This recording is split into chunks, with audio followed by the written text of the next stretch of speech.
McLaren has been the force to be reckoned with in 2024, and with the Constructors' Championship now being more or less theirs to lose, the Woking-based squad have switched their attention to the Drivers' Championship. With 8 races remaining and 3 sprint events, the 62-point gap that Verstappen currently has will likely continue to melt as McLaren have announced the key ingredient that helps them over the rest of the grid. But will this be enough with such a small span until the end of 2024? And if so, can the intra-team tension play a huge role in how the points will be awarded in McLaren? It's safe to say that McLaren are definitely one of the most positive surprises in the current ground effect era due to the fact that they were able to overturn such a great deficit compared to the top teams, and from a midfield squad they've effectively turned themselves into a championship winning material of a team. Nevertheless, this didn't come without any sacrifices as the team had to reconstruct the entire technical department, and it all resulted with Norris having a shot at the Drivers' Championship in the latter stages of 2024. Of course, this aligned with the downfall of Red Bull that has been quite evident with the Austrian team not being able to find performance within the new design of the RB20, and had it been for some better shot callings in tracks like Silverstone, Hungary and Canada, the gap would have likely been a lot smaller between the top 2 protagonists for the drivers' title. Still, 8 races is a long way to cover, and it looks like McLaren's secret weapon lies in the factory back in Woking, in a similar fashion that Aston Martin hopes this will play a pivotal role in their revival from 2025 onwards. Andreas Stella spoke about the gains that the team was able to find in the wind tunnel in the previous period, which is not something that the other teams could have boasted because they've found it extremely hard to correlate the data that they've received on the simulator compared to the on-track performance of the car. A massive influence here has the precision of the wind tunnel, or to put it in a wider perspective, how the teams can simulate the on-track behaviour of the car in the tunnel so that they would widen the operating window, which includes better aeroflow and improved tyre wear as a result. Elaborating on this situation, Stella spoke very highly about the wind tunnel that his team possesses in Woking. He said, "I think in terms of the wind tunnel, it does help the fact that we can lean on a new wind tunnel to the latest technology because we are dealing with complex aerodynamics. I think the evolution of these cars has led to some challenging flow physics, and I think that's where the other teams, including McLaren, is struggling to easily generate developments." Obviously, being into the 3rd year of the current regulation era is something that has converged the teams to literally tenths of a second deciding who will be 1st or 6th on the grid.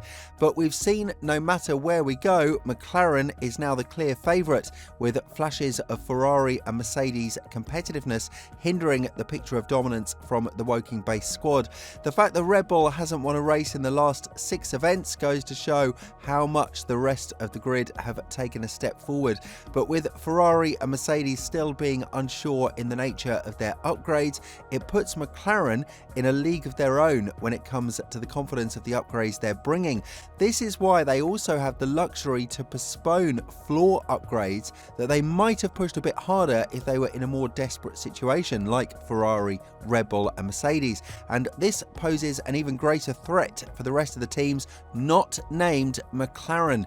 When talking about the reason why the team didn't push for the full upgrade package, which now seems like the jackpot of a decision that McLaren could have made at the time, Stella said, "We haven't brought a significant upgrade since Miami. The next relevant upgrade, not as big as Miami, was in Zandvoort, and it didn't involve the whole floor. It was just a detail.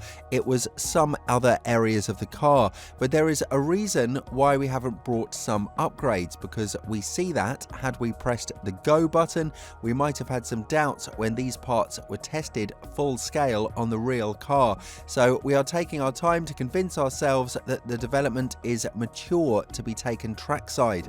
Even with this, McLaren still have some issues to fight if they want to see themselves win both of the championships in a dominant manner, because it might be a bit late for the decision on the team orders, something that the team principal and team boss Stella and Brown have taken a different approach to.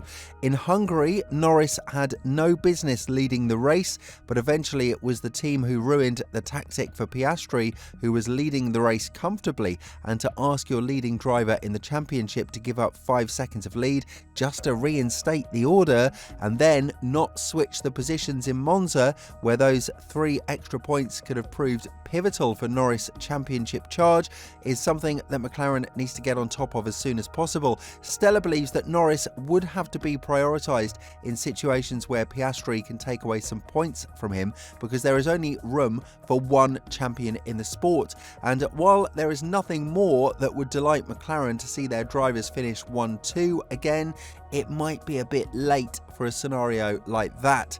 Elaborating further on this matter, the team principal of McLaren said, "Both drivers are mathematically in contention to win the championship, but Lando is obviously in the best position from a numbers point of view.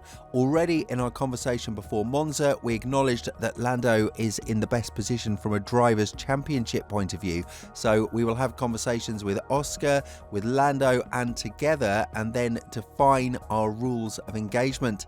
Norris's ego has remained quite high despite him losing 2 positions in one corner and effectively 10 points in the Drivers' Championship. And when talking about this situation to a greater extent, the Brit was quite adamant that he doesn't need the help of his team to ask Piastri to move out of the way just so that he can gain a couple of extra points in the championship. Effectively, it does look like McLaren are still not understanding the opportunity that's being presented right in front of them to win both of the championships. And this is where teams with more experience in winning races like Ferrari, Mercedes and Red Bull do tend to prevail.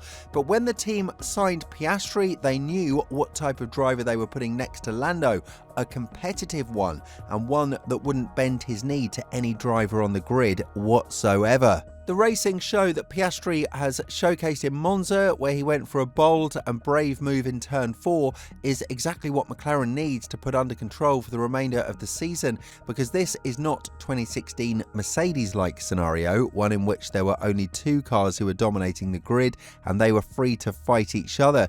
But according to Brown, this is the philosophy that McLaren will continue with for the remainder of 2024, and paradoxically enough, this is something that teams like Red Bull will be extremely happy to hear, because it only means one more driver to take away points from Norris. Being the only driver to not gain a single position on lap 1 in times where overtaking has become much more difficult, Red Bull have no other choice but to rely on all types of helps, even from their fiercest rivals, as now it's clear that the Constructors' Championship can be a fall that won't stop at P2 rather than P3, given Ferrari's recent performance uprise.